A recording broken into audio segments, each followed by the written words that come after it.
Hello friends, today in our video we are going to look at how to change the admin session logout timing.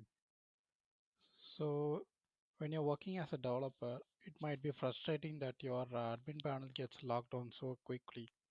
So you'll have to log in again and again. So in order to change the admin session logout time, so navigate to stores configuration and under the advanced menu we have the admin menu item.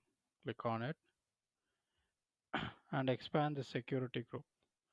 So here we have the admin session lifetime, which you will have to specify in the seconds, the number of seconds.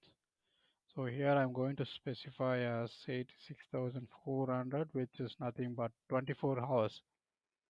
So once I logged in, the session will be maintaining for 24 hours. For example, for 24 hours, I will not be logged out automatically.